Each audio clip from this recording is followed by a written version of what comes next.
Muy buenas tardes para todas y para todos. Hoy estamos en la sexta sesión de la Cátedra de Asuntos de Género de la Facultad de Educación, que durante este año tiene como tema central las disidencias sexuales y de género en la escuela. Hoy nos acompaña el profesor Guillermo Correa Montoya, del Departamento de Trabajo Social de nuestra universidad.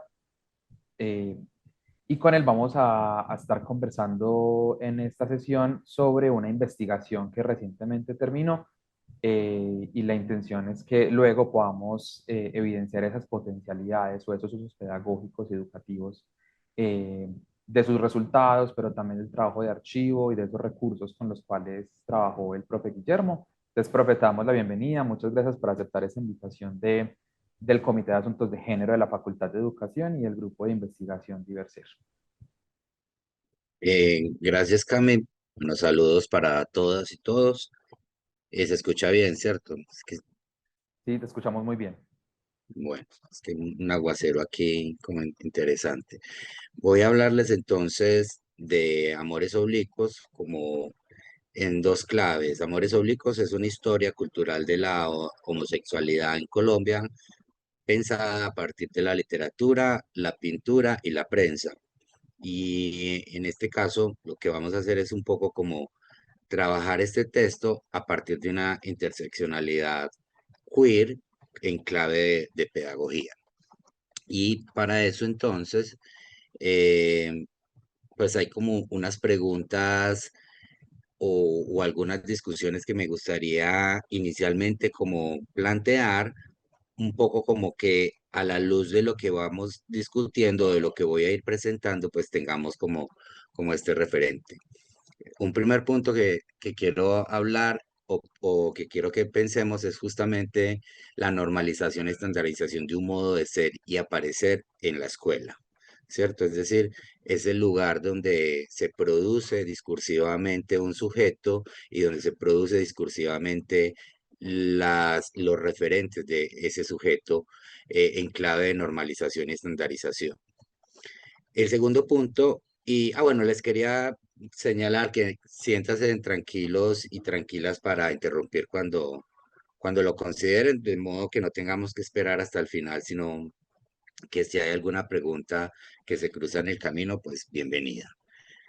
Después de plantear esta idea de la escuela como lugar de normalización y estandarización, pensar también la representación y su validación sociocultural. Y ahí a mí sí me interesa un poco como discutir, que nosotros no somos lo que somos representados, pero sufrimos siempre las consecuencias de dicha representación. Ahí estoy tomando a autores como Chartier y Mira en el asunto de los discursos, los relatos, las narrativas siempre producen representaciones de un sujeto o de un otro o de una cosa. Representan, en esa representación nos configuran un mundo de posibilidades, pero uno nunca es del todo eso que el otro representa de uno. Sin embargo, uno sufre las consecuencias de eso que el otro representó en uno. Entonces quiero que tengamos esto en consideración porque a lo largo del texto es justamente lo que quiero plantear, cómo fueron representados las disidencias sexogénero a lo largo de la historia en Colombia a partir de la literatura, a partir de la prensa y a partir de la pintura. Y ahí me hago unas preguntas también si el aula es heterosexual, es binaria, es cisnormada, o si en la actualidad el aula trata a las disidencias sexogénero como especímenes de colección, como tenemos un raro en cada salón, este raro nos permite abrir el panorama de la normalidad, pero o lo que tenemos es una normalidad decorada con un espécimen que nos hace sentir muy progres. Y en esa perspectiva, digamos como una clave académica que voy a utilizar siempre y es que existimos porque somos representados y representadas. Es decir, nuestro lugar en la existencia está cruzada siempre por el lugar de la representación. Y me hago otra pregunta y es en clave de lo LGBTIQ más fóbico y el currículo, pensando si el currículo se atraviesa y tiene en consideración las disidencias sexo-género o es transformador en esa perspectiva, es liberador o es simplemente un currículo fóbico, ¿cierto? En la perspectiva de hablar de normalización y de estandarización y de unos modos de ser que borran justamente o que afectan necesariamente lo LGBTI y que no crean espacios de representación de estos otros cuerpos, de estas otras formas de la experiencia de vida. Y aquí, entonces, vuelvo a este punto. Quiero como empezar aquí con, esta es una imagen de Débora Arango, una pintura con la que Débora se ganó un premio, un Salón Nacional de Artes y con la misma que le costó pues como recibir una serie de disputas en el orden conservador y una suerte de persecución por parte de, digamos, de la Iglesia Católica y de los conservadores, pero además también una suerte de disputa entre políticos liberales y políticos conservadores y un poco como que la pintura en últimas deja de tener el sentido que quiere plantearle Débora y se convierte como en un leitmotiv ahí de discusión política. Y ahí planteo esta idea de existimos porque somos representados. Y cuando no somos representados, eso también es una forma de representación. Es decir, uno puede ser representado como un vacío o como un negativo o como una inexistencia.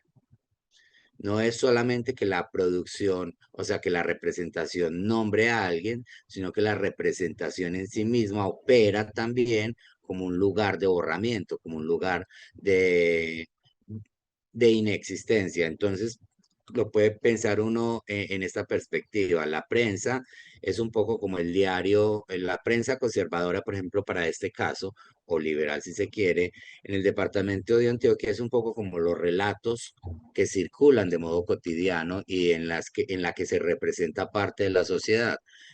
Esa prensa está construida sobre sujetos que para ella son legibles o son posibles y al mismo tiempo está construida sobre vacíos que intencionadamente produce, sujetos que no quiere nombrar, sujetos que no quiere plantear, excepto cuando estos sujetos están involucrados en alguna especie de escándalo. O sea, a la prensa del escándalo le interesa porque, digamos, es parte de su flujo, es como su misma vitalidad, su misma savia, su misma sangre, si se quiere, pero la prensa decide siempre, y si cuando digo la prensa, piense que hay un poder político detrás de toda esta producción editorial y que en últimas es un lugar de la hegemonía conservadora, en este caso que gran parte de mi trabajo está orientado sobre el colombiano, y en esa producción entonces la prensa va a entender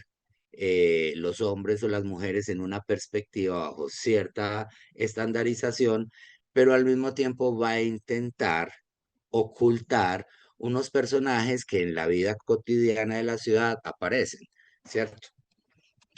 Y ahí entonces la norma heterosis binaria se instala.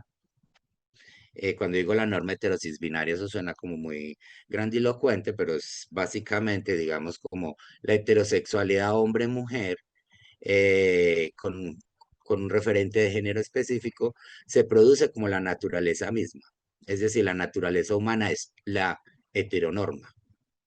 Y esa sustancialización de la naturaleza humana en clave de la heteronorma, lo que hace es producir una suerte de vacíos, una suerte de violencias y una suerte de opresiones que borran lo que podríamos pensar como la potencia de la pluralidad humana, ¿cierto? Es decir, se sitúa la heteronorma cisbinaria como un lugar de naturaleza, es decir, como la vida misma, como la humanidad misma es esto, y, pero esa humanidad misma da lugar a unos pliegues que parecen fracturas o que parecen grietas o unos pliegues que parecen como verrugas que estorban, que hay que irlas amputando para ir formulando, para ir sosteniendo este centro que es la heteronorma y, digamos, en la periferia o en lo que no existe, irla regulando hasta la inexistencia.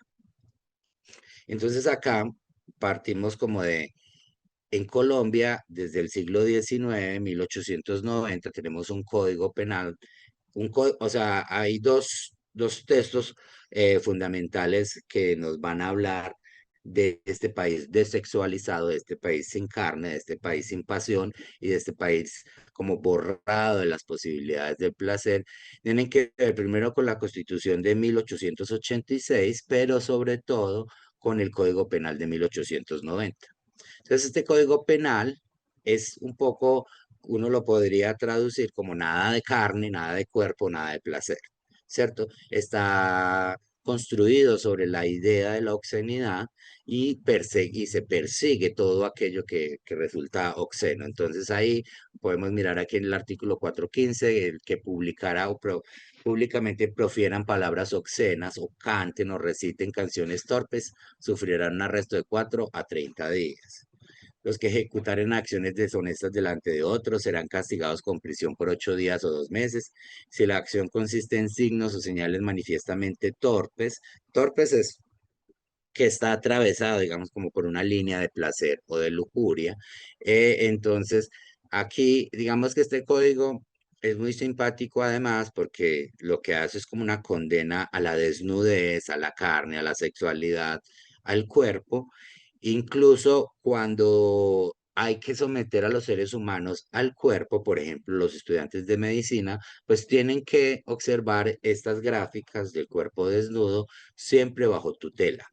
Es decir, hay que considerar la edad de los estudiantes, pero también hay que considerar que es la policía y la censura de la ciudad la que revisa continuamente estas imágenes, lo que en última se traduce como en una vida cultural sin cuerpo, desexualizada completamente, que obviamente, digamos, esto es una representación sobre la negación del cuerpo. En la práctica, en la vida cotidiana, esto tiene otras texturas, ¿cierto? Es decir, la gente no solo se deja producir por la norma o por el discurso jurídico o por el discurso religioso, sino que la gente siempre tiene líneas de fuga, ¿cierto? La gente toma, es desobediente, le crea torniquetes como a estos asuntos y se escapa de ahí. Y no, un poco traigo este texto para señalarles que no es un asunto que ocurrió simplemente en 1890, sino que es un asunto que desde 1890 se toma con fuerza, pero que aquí podemos mirar en 1969, o sea, y pensar como en el tipo de departamento y en el tipo de ciudad en el que estamos para esa época.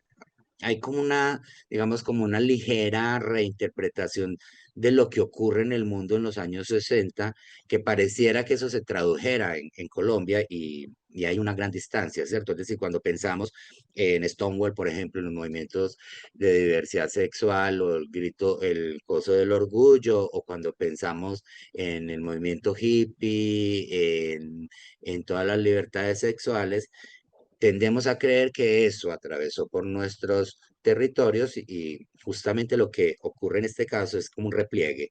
Cuando hay estos aires de libertad en el mundo, la iglesia conservadora, los partidos políticos conservadores, incluso parte de los liberales, se repliegan y vuelven y atacan con mayor insistencia. Aquí pillen, por ejemplo, este es un texto de Sucesos Sensacionales de 1969, dice, hace unos años fue publicado en Medellín un libro, Sexo, y se le atribuyó a Henry Miller, pero el texto de esa obra, en vez de contribuir a la investigación científica de ciertos fenómenos humanísticos, no hace sino presentar cuadros tremendos de ningún recibo, de ninguna aceptación, por lo demás, demasiado sucios para hablar con franqueza. Y ahí este es un gran texto, digamos, no estamos pensando, esto es ayer, es decir, 1969, no estamos pensando justamente que lo que se construyó alrededor de esa inexistencia del cuerpo y de esa inexistencia del sexo fue la idea de que el sexo estaba atravesado siempre por una lógica de lo sucio. ¿cierto? Por una lógica de lo cochino. El sexo es lodo, el sexo es pantano y yo no sé si todavía se usa, pero hasta hace poco la gente de las tías de uno hablaban como de hacer cochinadas, un poco como en este juego de tener sexo, ¿cierto? Y por acá podemos mirar otro juego en este sentido. Aquí están hablando de un texto de Oscar Wilde y de un modo interesante el autor de que se llama, este texto se llama El hombre prostituido, también es de 1969. Piensa que aquí hemos reinterpretado muy mal a Oscar Wilde, porque Wilde era un varón completo y lo que se ha hecho es como tergiversar toda una historia y construir un mito. Y bueno, es como si estuviera realizando una especie de blanqueamiento heterosexual a Oscar Wilde para que sea consumido. Esto tiene como varias lecturas. Por un lado, una cosa muy bacana y es que gran parte de los materiales que se produjeron en el mundo circularon en Medellín. O sea, uno no puede pensar tampoco esta ciudad como encerrada dentro de unas montañas, sino pensarla siempre que hay un flujo de información, o sea, que de eso sí se hablaba, de eso sí se leía. Lo que pasa es que ya en el sentido exacto de la institucionalidad religiosa, la institucionalidad periodística, pues se busca instalar como una especie de silencio. Y cuando digo entonces cómo esos silencios como empezaron a hacer, a tener unos quiebres, necesitamos llegar a Porfirio Barba Jacob. O sea, Porfirio Barba Jacob es un personaje emblemático y es un personaje hermoso en el sentido de que es un personaje que juega con el mismo público y con la moral de ese mismo público. Aunque Porfirio, digamos, como es un errante y gran parte de su vida, pues en Santa Rosa, en Angostura, luego en Medellín, luego en Barranquilla, luego Centroamérica, en México, y digamos es un personaje que muy móvil para esta época que es principio del siglo XX. Porfirio entiende la rigidez moral y el modo cerrado desde esta sociedad latinoamericana y en particular de esta sociedad paisa y construye un juego de desafíos a partir, digamos, de la poesía y la poesía de Porfirio Barbajaco es cualquier cosa menos encriptada, es decir, es una poesía homoerótica que celebra el amor entre los jóvenes, que celebra el juego seductor de los jovencitos latinoamericanos y que además hace recitales en el Paraninfo de la universidad con total lleno, o sea, lleno como soldado, como se llama hoy, o sea, con lleno total, aplaudido, pero al mismo tiempo como con una distancia muy significativa. Piensen ustedes que está hablando de homoerotismo, que además viene con su pareja sentimental, o sea, con su compañero, viaja permanentemente con él, lo presenta como un hijo, eh, pero como que crea este juego de desafíos, ¿cierto? Y en una relectura de Daniel Balderston, un poco dice como el Oscar Wilde latinoamericano, digamos que es como el Oscar Wilde latinoamericano es Porfirio Barbajaco, pues esas comparaciones son un poco complejas, pero en el sentido de que es como de estos personajes que empieza a crear, a tirarle piedras a ese closet de hierro para ese momento, a fracturar y a dejar que este tipo de experiencias humanas empiecen a traslucirse y empiecen a ser discutidas en la vida cotidiana. Aquí, bueno, ahí les tengo como unos testigos de un poema de la poesía completa de balada de La Loca Alegría de Porfirio, con este texto se lo recomiendo, tiene una gran prólogo de Piedad Bonet, y un poco como que podríamos mirar ahí Flamilio de Cabellos de Amaranto, buscad para Heliogábalo en las termas de placer. eh, o sea, miren, mozuelos de Cuba, es que me tapan ustedes, entonces no logro ver bien esto, pero eh, digamos que no hay que hacer un trabajo de exégesis profundo para entender que Porfirio está haciendo como una alabanza al amor por los muchachos, al amor por los adolescentes y a esa sexualidad que empieza a deslizarse ahí. y no podríamos irnos tan, digamos, como de los años 10 y de los años 20 de estas primeras décadas, sin hablar de Benjamín de la Calle, que también es otro tipo de personaje que, que desafía el orden cultural, el orden moral, pero que al mismo tiempo sabe jugar, digamos, con los poderes institucionales. Benjamín es un tipo que viene de Yarumal a vivir a Guayaquil y instala, digamos, todo su taller de fotografía con una propuesta ampliamente novedosa y hace en cierta medida como en sus guiños con el poder, que es muy bien relacionado, es decir, por su estudio circulan personas humildes, personas desclasadas, pero también toda la élite de la ciudad, y eso hace, digamos, como que Benjamín esté ahí en como en una trama de poderes medianamente protectores, pero que al mismo tiempo pueda asumir unas osadías impresionantes. Aquí vemos esta fotografía de Roberto Durán o Rosa Emilia Restrepo, que yo creo que ya es una fotografía bastante icónica que ha salido ya como en cada uno de los libros. Hace parte, digamos, del archivo de la Biblioteca Pública Piloto y ahí, si están interesadas, pueden mirar con hay una generosidad de fotografías ahí.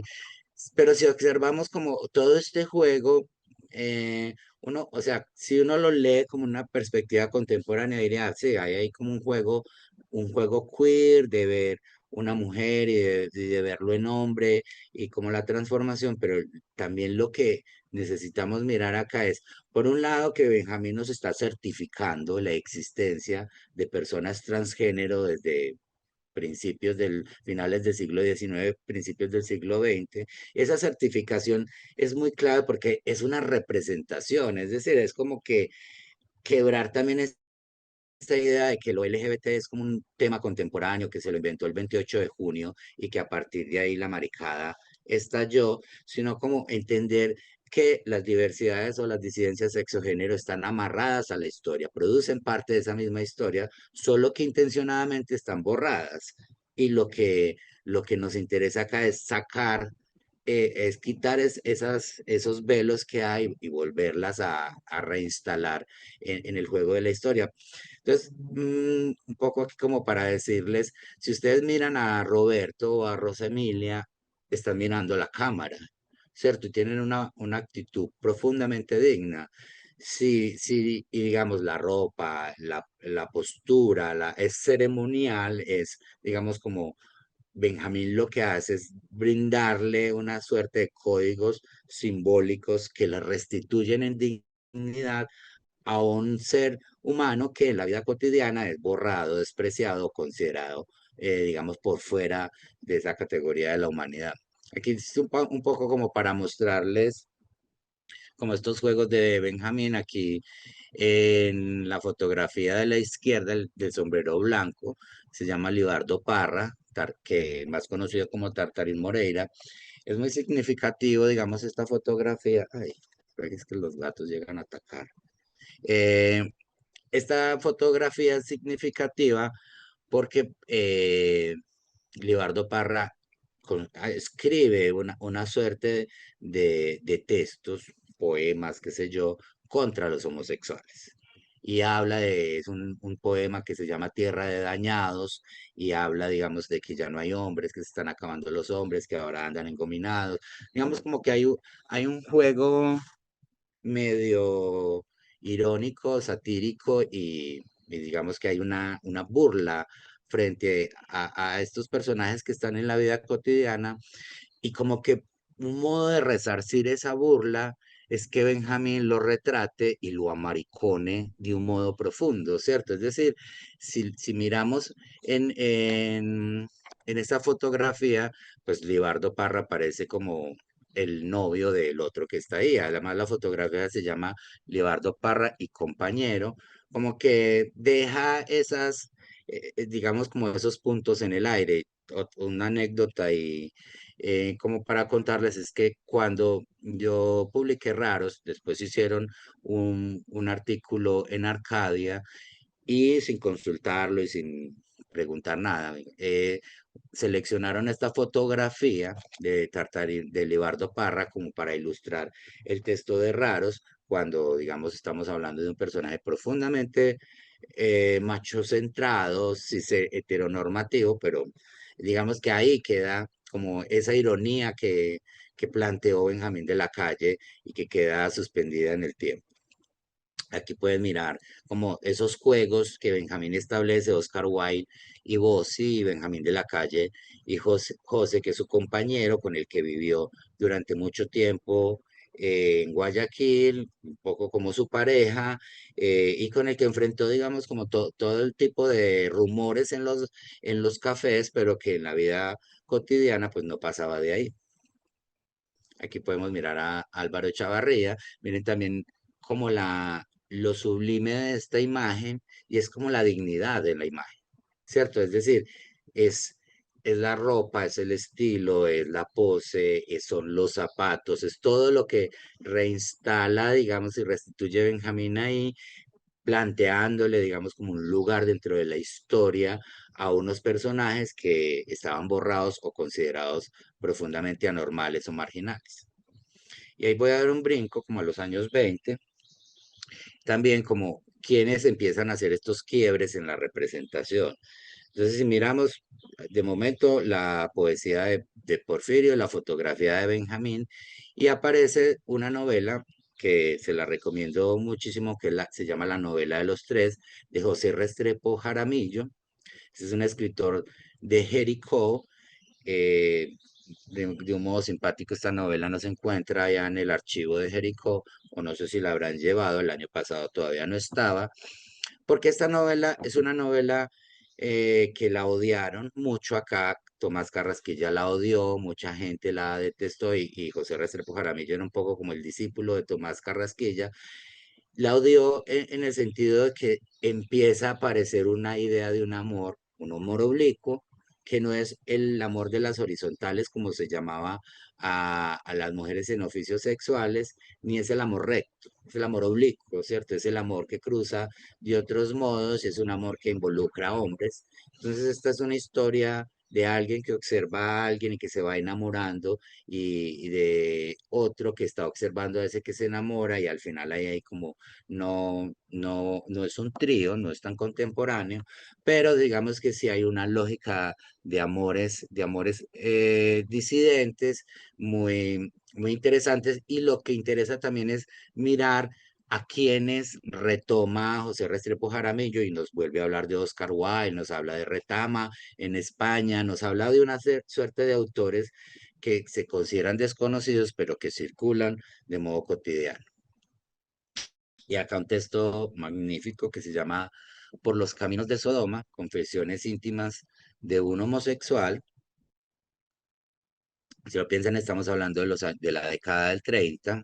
Bernardo Arias Trujillo, que además publica esta novela con el seudónimo de Sir Edgar Dixon. Es como un juego de palabras un poco emulando a Oscar Wilde y Sir Edgar Dixon. Ahí hay como un juego pues un juego interesante por los caminos de Sodoma, además, pues que es una novela importantísima, fundacional, si se quiere, en clave de la narrativa homosexual en el país.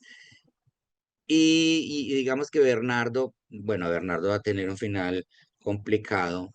Digamos que es como en esta idea de los escritores que construyen unas grietas de libertad que hablan de lo que no se habla en el mundo cotidiano, pero que al final la presión cultural y social hace que sucumban, ¿cierto? Termina, muere joven, eh, y hay pues toda una suerte de teorías alrededor de su muerte, como están en clave de suicidio, en clave de exceso de medicamentos. También es porque, bueno, esta novela él la escribió en Buenos Aires, Argentina, porque tenía ahí un cargo político de esos cargos maravillosos que uno añoraría de ser agregado cultural, que no tiene que hacer nada por allá. Y digamos que en Buenos Aires puede escribir la novela y puede escribir uno de sus poemas más famosos que se llama Robin Nelson, pero en esta, digamos, esta novela, mm, él hace como una especie de apología a la homosexualidad, regresa a los griegos, habla digamos, de las ciudades y establece también una suerte que va con una suerte como de clasismo que va a estar muy ligado a la diversidad de sexo-género en el país. Es decir, para Bernardo Arias y para una suerte de, digamos, de ingleses y de alemanes que son como ancestrales, la homosexualidad pareciera que se dividiera en dos. Una como en una que es como medioambiental, que producida por la pobreza, el degeneramiento de las costumbres, donde hay como una cantidad de personajes ambiguos, una suerte de personajes degenerados, podridos, llevados. Está todo este mundo de las locas pobretonas, básicamente. Es un mundo trans, es pues, un mundo de travestis, un mundo de locas, pero por otro lado, y entonces esto es como un mundo sórdido, como de barrio, un mundo por allá del centro de ciertos sótanos, pero hay otra homosexualidad más blanca, más bonita, más firme, que es como la de los señoritos de bien, ¿cierto? Como que son médicos, que son abogados, que son escritores, que son periodistas, como Bernardo. Y entonces, claro, uno empieza a mirar que gran parte de esa homosexualidad seria, blanca, se va a legitimar y y va a crear un espacio de validez a partir de establecer un margen o una división con esa otra homosexualidad pobre, esa homosexualidad mestiza, más, o sea, con muchas más suciedades, si se quiere, que esta homosexualidad blanca, que también es como más élite, más... Entonces, pero digamos que pese a que uno pueda leer este clasismo que aparece ahí, también es un texto fundacional en el sentido de es apologético en relación con las diversidades sexo-género y abre también como una posibilidad de negociar en el mundo cultural esa normalidad que no se quiere leer en esta suerte de afectos o de pasiones. Cami, ¿cuánto? Estoy muy perdido en el tiempo, porque apenas voy empezando. No, tranqui, vamos bien. Pues la idea sería Bueno, como en unos 20, 25 minuticos para que podamos tener una oportunidad de conversar con las personas. bueno, entonces no les voy a leer mucho, pero aquí les dejo este poema que se llama Robin Nelson, que es un poema que también se volvió bastante icónico y es un poema que celebra el amor por los muchachos. También hay que entender que hay una estructura medianamente institucionalizada desde los griegos, donde las relaciones homoeróticas y en clase de disidencias se establecen entre hombres grandes con jóvenes. Hay como hay toda una discusión, después no vamos a hablar de eso porque entramos como por unos caminos muy peligrosos, pero siempre está, digamos, la idea del erastes, el erómenos, la idea del maestro y el aprendiz, siempre hay como esta asimetría en clave de las edades. Entonces Robin Nelson sostiene, digamos, como esta estructura griega y es un poema absolutamente hermoso. Ahí no, búsquenlo, que lo encuentran súper fácil, o si no, pues compren mi libro y lo leen. Y que haga una transición con una novela de un escritor que se escapa, digamos, es un escritor que escribe desde el lugar de de la heteronorma. Estoy hablando de que Bernardo, y Porfirio y Benjamín están situados por fuera de la norma, pero están jugando estratégicamente con eso, estar por fuera de la norma. Pero aquí aparece Manuel Mejía Vallejo con una representación sobre la diversidad sexual en clave de aire de tangos, donde el homosexual es como una especie de guapo, guapo en el sentido de fuerte, en el sentido de como del chacho, no sé cuál es la manera contemporánea del guapo en los barrios, pues como el duro, ¿cierto? Pero no duro en términos de narco, sino como el duro que es como el que puede con todo, ¿cierto? Como el macho bravío, pero este macho bravío es averiado, ¿cierto? Entonces aquí Jairo no tiene nunca una sexualidad clara, ¿cierto? O sea, no hay una sexualidad legible.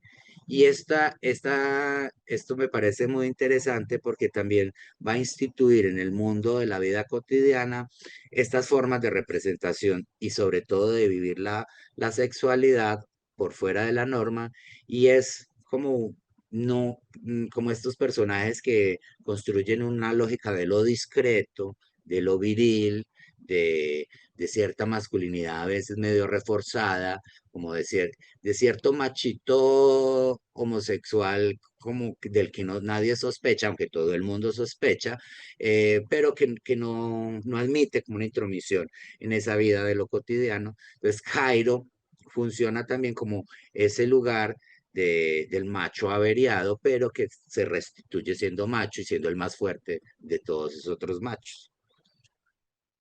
Y aquí, a modo de contexto, un poco como para situar, la literatura lo que está haciendo, por lo menos desde Bernardo Arias, en Porfirio y en José Restrepo Jaramillo, es como nombrarse uno mismo, ¿cierto? Ellos, desde su disidencia, se están nombrando y están creando un lugar de la existencia. Pero ahí afuera, un ojo, que es la prensa, que es el que está nombrando, construyendo una imagen pública de ese sujeto que se está relatando en la literatura. Entonces acá podemos mirar titulares como el homosexualismo es un alarmante problema de índole social y moral.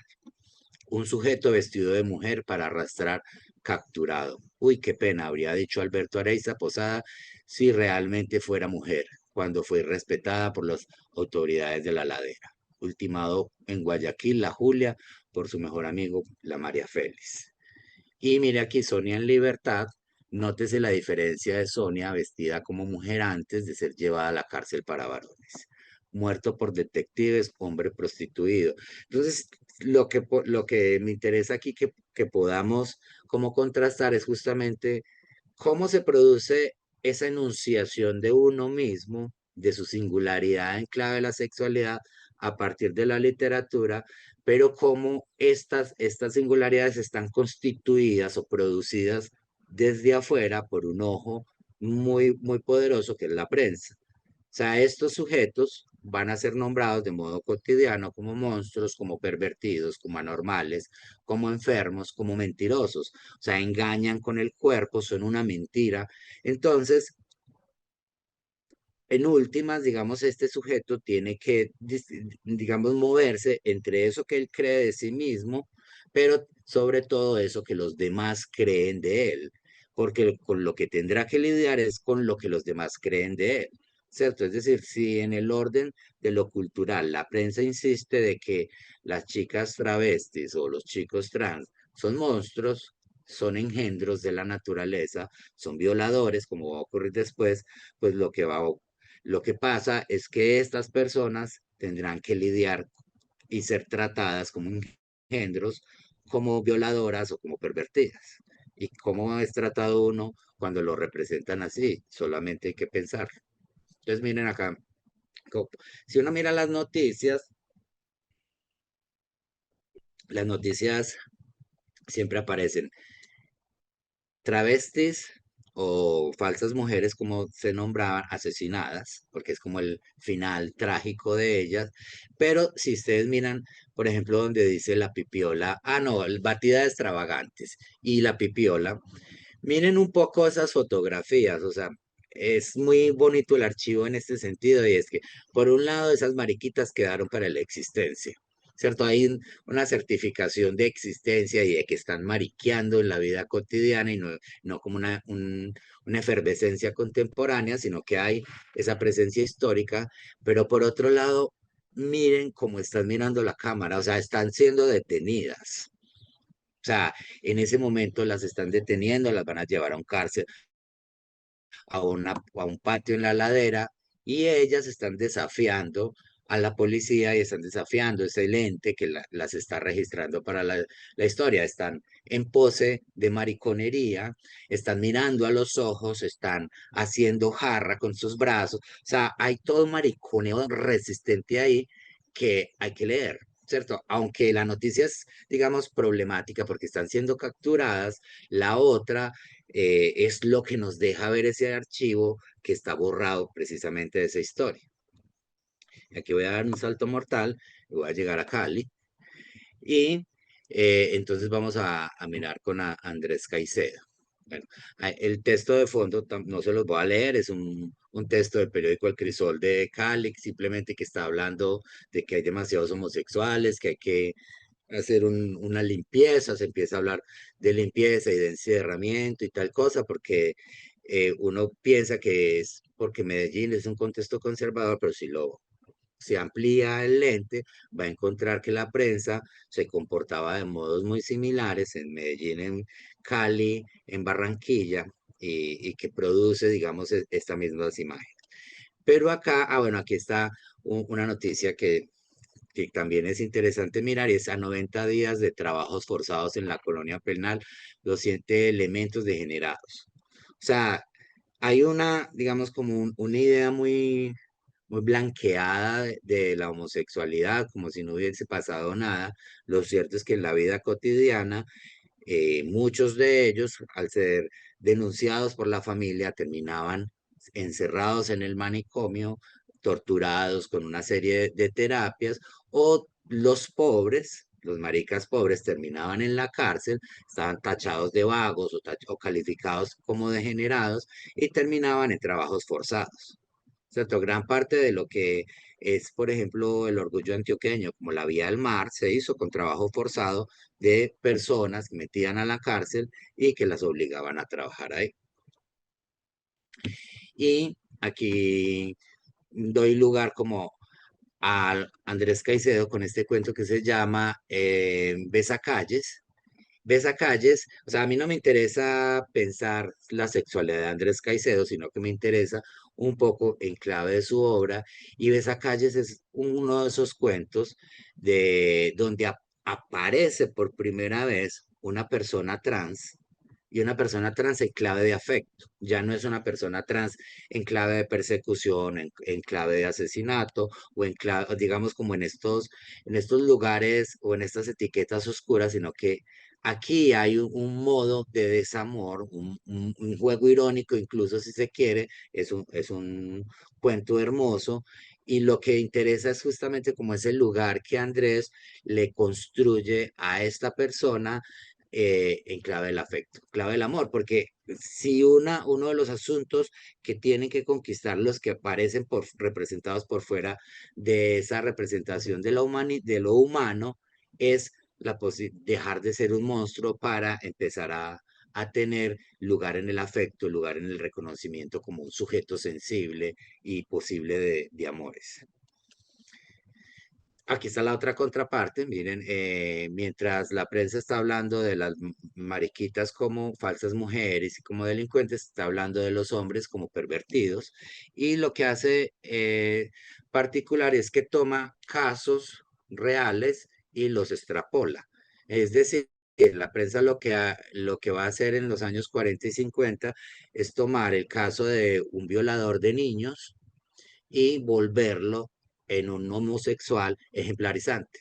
Entonces no es que no exista el violador de niños y que haya ocurrido la violación con el asesinato del niño, sino que reviste a ese violador de el barniz de la homosexualidad y amplifica esa imagen, asumiendo que los homosexuales en general están relacionados con el abuso de los niños, y como tenemos esta historia griega de la relación hombre adulto con joven, digamos que esta forma medio arquetípica ahí, entonces aparece como amplificado esta posibilidad de que detrás de cada homosexual siempre hay un violador de niños. Y ahí un poco como ustedes podrían entender por qué durante gran parte de la historia, pues los profesores no podían ser homosexuales.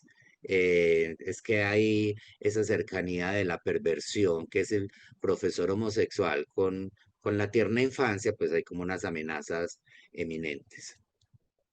Aquí llegamos a los años 80, 70 y 80, y es un poco con Álvarez Gardiazabal, que hay dos juegos interesantes. Por un lado, la novela del Divino, y que plantea ya unos personajes que tienen dos ribetes, o sea, el marica de pueblo que está asociado a la peluquería y que está construido sobre un juego del divertimento, del humor, de la ironía y de la sátira, y el otro marica exitoso que tiene como un coqueteo con el narcotráfico, que empieza a tener un coqueteo como con volverse un hombre de éxito a partir de ciertas vías rápidas, pero cierta fuerza. Lo interesante acá es que el divino es quizás como una de esas de primeras novelas que se lleva a la televisión nacional y en el que van a borrar la homosexualidad del personaje central, que es este que digamos que es medio narco, pero van a dejar el personaje caricaturesco que es, no me acuerdo cómo es que se llama, Eurípides, creo, bueno, puedo que esté inventando, ustedes llenan esa parte, ese vacío interpretativo, pero digamos que lo que tiene aquí de fuerza es que en los años 80, 87 por ahí, las familias colombianas se sentaron a comer seguramente o a almorzar, yo no sé a qué horas daban esta novela, pero se sentaron frente al televisor a ver de cerca un personaje que aunque lo veían en la vida cotidiana, en las peluquerías o en las floristerías, estaba siendo representado en la televisión. O sea, ahí hay un quiebre interesante y es como si le diera existencia a alguien que está en la vida cotidiana, pero que hasta que un medio no lo representa, no aparece vinculado a ese tejido social. Rica Eurípides se llamaba este señor.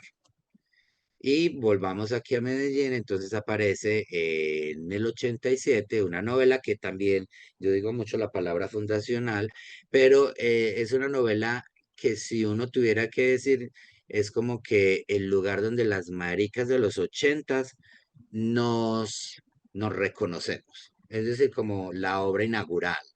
El Juego Secreto es esta novela que, aunque la que se va a volver famosa en cierta medida es La Virgen de los Sicarios por la película también y por, bueno, digamos, todo el mundo que hay alrededor, pues El Juego Secreto, que hace parte de una colección de textos de Fernando Vallejo, ya habla con propiedad y habla con fuerza y con una idea de orgullo sobre ser marica.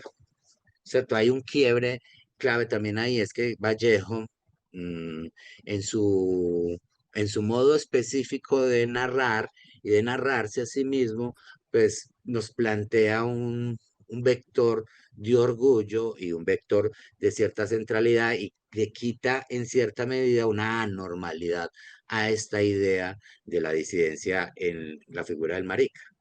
Esta obra también va a tener unos ribetes ahí extra- extraños y es que también nos va a permitir leer cómo desde ciertos lugares, cuando se escribe de la disidencia, y en este caso desde el lugar de Fernando Vallejo, que digamos es un personaje de una clase social media alta o alta si se quiere, lee los homosexuales pobres, ¿cierto? Es decir, mientras hay una cierta soberanía en, en los maricas clase medieros altos, hay no importa qué identidad sexual tiene los jóvenes en las clases empobrecidas, ¿cierto? Es decir, es como que el hombre que va y consigue chicos, independiente de si ese chico se inscribe, digamos, orienta su deseo sobre los hombres o sobre las mujeres, ahí no importa porque hay como un lugar de la necesidad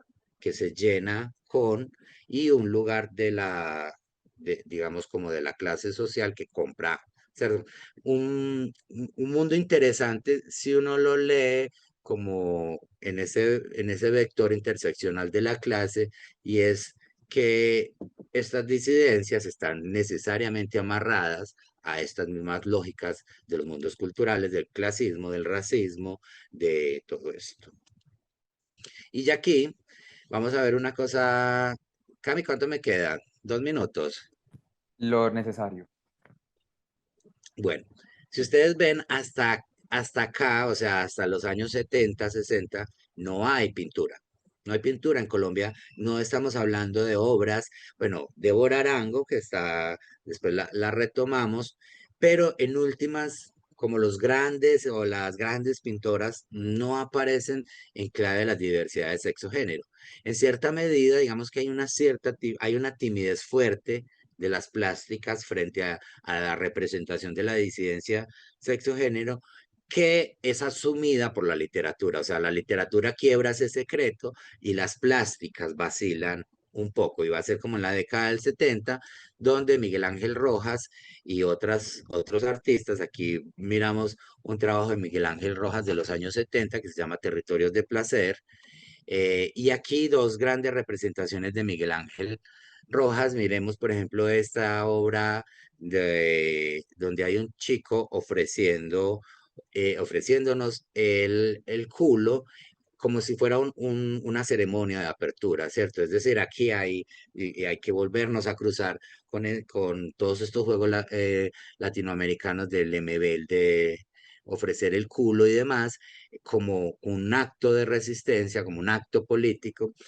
Y este otro Miguel Ángel, donde hay como una especie de felación, una felación beso, que empiezan a ser como imágenes de representación, pero que también funcionan como imágenes de autorrepresentación que van a circular al interior de los grupos sexogénero diversos, ¿cierto? Es decir, van a empezar a hacer códigos como este, por ejemplo, ay, perdón, eh, como estos bueno, todavía no, como los de Caballero, que durante los años 80 se van a volver como en unos códigos de reconocimiento, como que tú sabes que un lugar es de ambiente porque hay un caballero puesto, ¿cierto? Es decir, como unas marcas, empiezan a haber unas marcaciones territoriales. Estas fotografías de Miguel Ángel nos empiezan a hablar de cómo vamos pisando ese territorio y cómo estamos conquistando espacios para marcar ese territorio.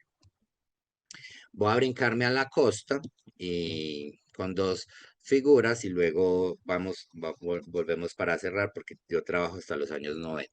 Entonces acá con Jaime Manrique voy entro también como a la representación de las diversidades sexogénero en el Caribe, y aparecen estas ideas complicadas del cagá como referente a la mierda, del asesino y del violador. O sea, son como imágenes repetitivas que se establecen por el país y que, digamos, la prensa empieza a nombrar una suerte de homosexuales ahí en esta idea.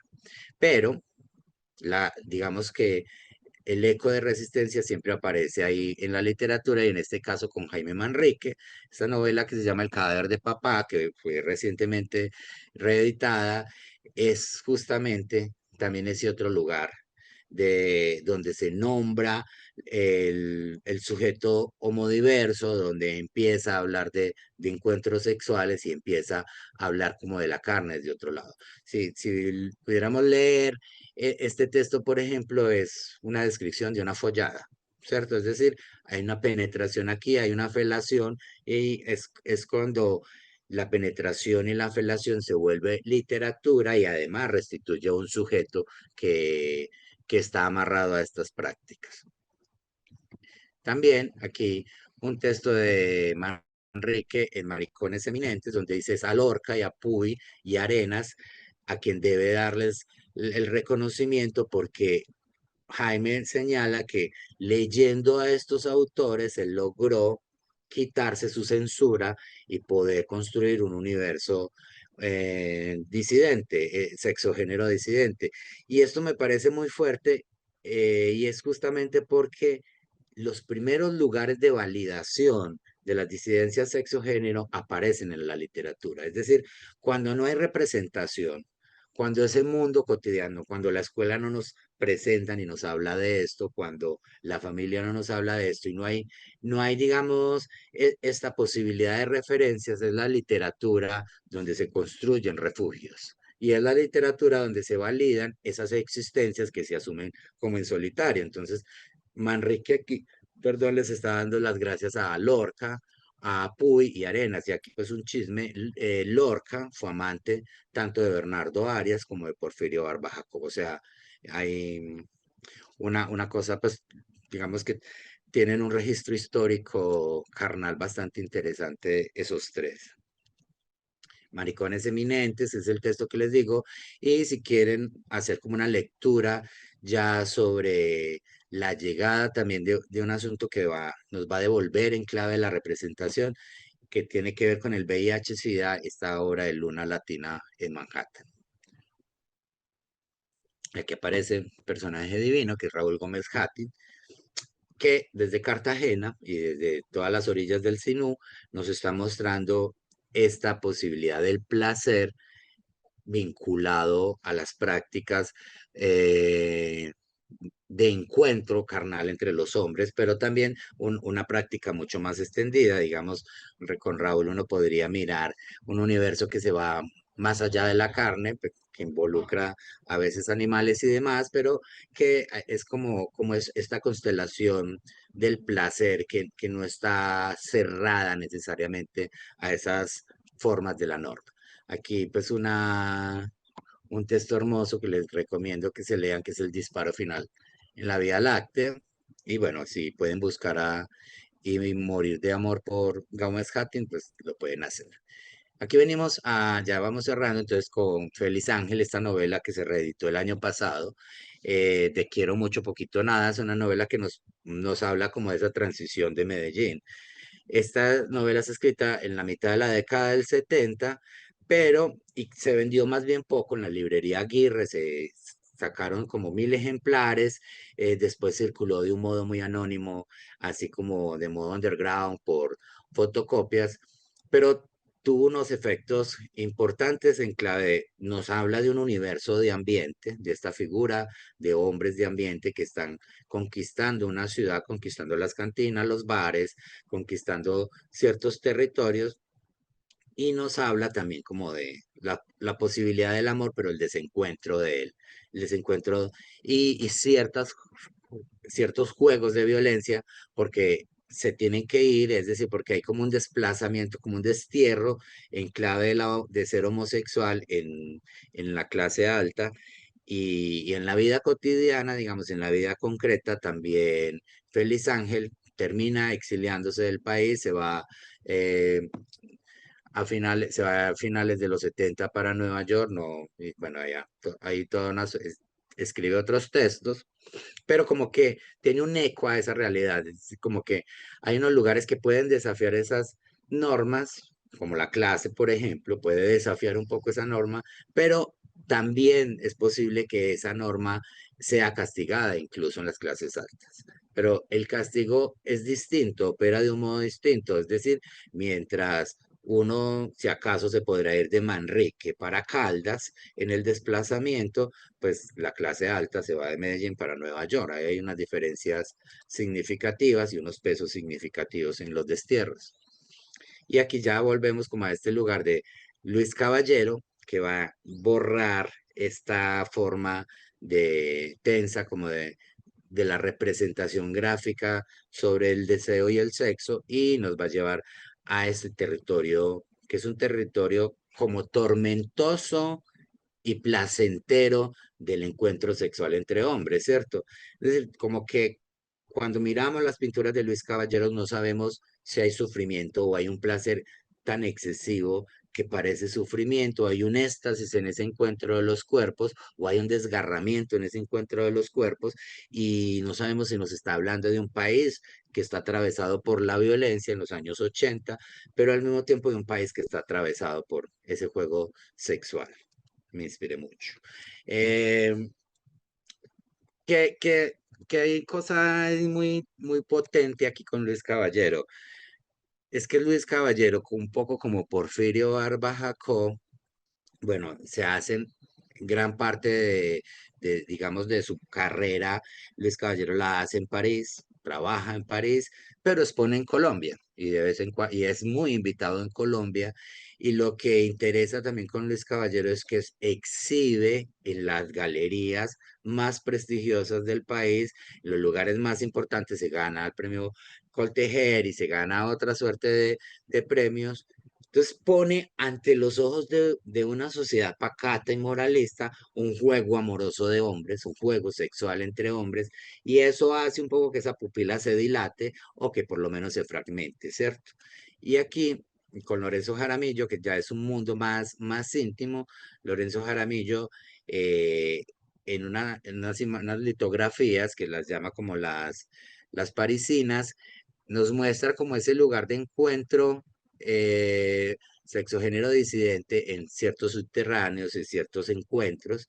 Aquí hay un poco, pues, como que son fiestas, pero al mismo tiempo son saunas, son cuerpos que están ahí, como que nos da esa atmósfera de aquello que empieza a elaborarse en los sótanos de las ciudades, ¿cierto? Que es ese territorio sexo género disidente conquistado en clave del placer.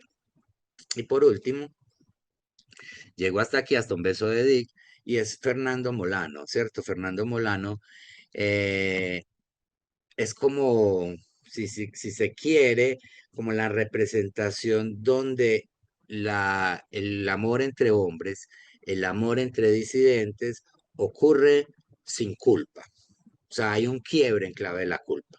Mientras que en las anteriores novelas hay un entramado de negaciones, de violencia.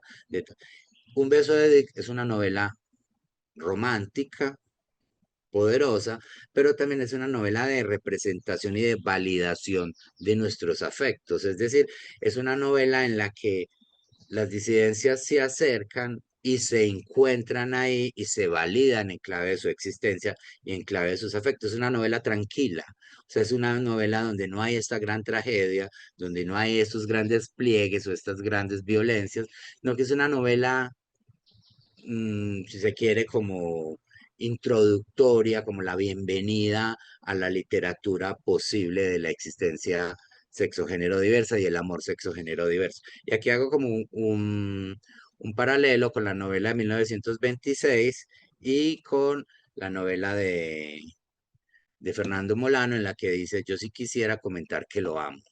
Ah, bueno, él empieza a decir que va a hablar sobre un poema de Liceo Diego, que es un poeta cubano, y se sienta para que ya no le miremos más sus piernas. Dios, qué tipo. Yo les digo todo esto porque ese poema y ese cuadro a mí me hacen pensar, bueno, va a brincarme. Si alguien quiere hacer una pregunta, dice, sí, yo quisiera comentar que lo amo sentado en las gradas de la pista, porque hemos venido a besarnos. Ahora, bueno, ya no leo qué más dice ahí, pero si ustedes ven, hay una naturalidad, hay una simpleza, hay una cotidianidad de ese afecto que restituye, digamos, todo ese lugar de las sombras y demás. Y aquí, pues, todo este momento problemático y oscuro que va a ocurrir en la década del 80 y 90 con el tema del VIH y todo lo que devuelve.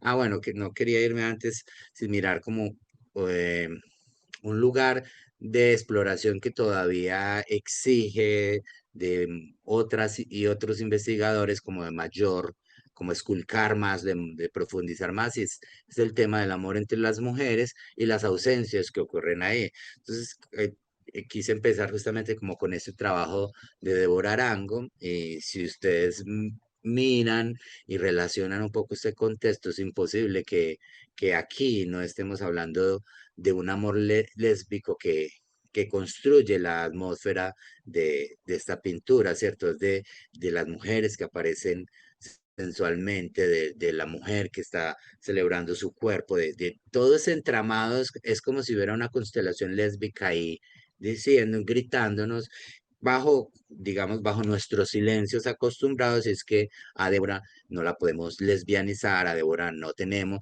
bueno, no hay que tener pruebas, pero un poco esto es ese universo lésbico. Y aquí una gran pintora y escultora muy olvidada, bogotana, que se llama Ena Rodríguez, tiene la casa museo en un pueblo en Cundinamarca que se llama Sopó, y Ena es una, digamos, de esas lesbianas fundadoras aquí estamos acostumbrados a admirar mucho a Frida Kahlo porque se ponía pantalones de hombre en los años 20 y tal. Ena ya hacía todo eso, o sea, ya hacía todo esto, tenía una burla, digamos, si se quiere, con ese universo masculino y hacía un quiebre y sus esculturas y sus pinturas tenían estas representaciones de la fuerza y de cierta feminidad gruesa, masculina. Entonces ahí pues, es una artista bastante olvidada. Flor María Boujo, por supuesto que este es como un cuadro emblemático de esos cuadros icónicos, este beso entre dos mujeres es profundamente apasionante y una gran escritora que también, por fortuna, digamos como que empezamos a leer ampliamente y es Marvel Moreno, no estoy señalando necesariamente que Marvel digamos, señalada como lesbiana, que no interesa en últimas, pero que tiene una apertura al amor entre las mujeres y a ese lugar del deseo y el sexo entre las mujeres. Y aquí está, es un cuento, se llama Una taza de té en Ashburn, y es un cuento profundamente lésbico. Alba Lucía Ángel, que también se rescató recientemente, y esta Tatiana de la Tierra, que tiene una fenomenología lesbiana, que vivió gran parte de su vida en Nueva York, es una mujer de Villavicencio, de los Llanos, fue a Nueva York, a Miami, y en Miami tiene todo un trabajo de fanzine, un trabajo periodístico, un trabajo de militancia y de escritura sobre todos los temas lésbicos. Y bueno, todo esto un poco como para cerrar con estas preguntas.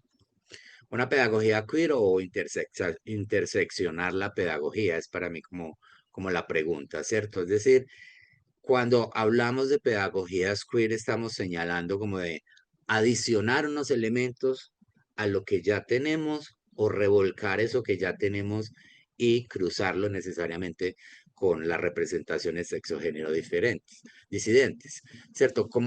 Y ahí también hacerme estas preguntas de qué lugar normativo encarnan los profes. O sea, cómo estar en la norma sin promover su reproducción, sin permitir necesariamente que ese lugar desde el que hablo sea el lugar el que construyo como referente, ¿cierto? Es decir, cómo puedo estar incluso en la heteronorma abriendo ese universo de posibilidades, no planteando ese lugar como el lugar de lo común y lo otro como lo diferente. ¿Cierto? ¿Cuándo podríamos dejar de hablar en el colegio o en las escuelas de las disidencias sexogénero como eso otro, eso raro, eso que no está en la norma? O sea, ¿cuándo volvemos a normal la heterosexualidad y mezclamos todo con las disidencias? O sea, quebrar ese punto seguro. Y ahí, ¿cómo no convertirlo queer marica en esa especie de colecciones raras? ¿Cierto? Si hay algo que a mí me crea como un cierto desconcierto y angustia, tiene que ver justamente con eso, cómo la gente se consigue un estudiante trans, y esa estudiante trans, si es afro y si tiene determinadas características o determinados intereses estéticos, es, es hiperbolizada como la exclusión en sí misma, ¿cierto? Es decir, como a veces uno se siente que es el mariquita del grupo tal para hablar de determinadas políticas o para hablar de inclusión. ¿Cómo hacer ese quiebre? O sea, cómo eso deja de ser una colección de especímenes raros y la escuela se convierte en un territorio o de rarezas o un territorio de diversidades y posibilidades, saliéndonos de ahí de la escuela como sus grilletes normativos, que en la escuela no es normativa, o sea, que no lo sitúa uno en un plano de la validez o de el borramiento. Y también como la escuela se convierte para muchas personas sexo género disidentes en territorios de refugio y de resistencia y de protección y de cuidado, ¿cierto? Muchas y muchos sexo género disidentes escapan de sus casas, huyen de lugares de violencia, y a veces la escuela es la posibilidad de este territorio, pero a veces esos profesores o esas profesoras terminan un poco reinterpretando al matón del barrio. Por ahí.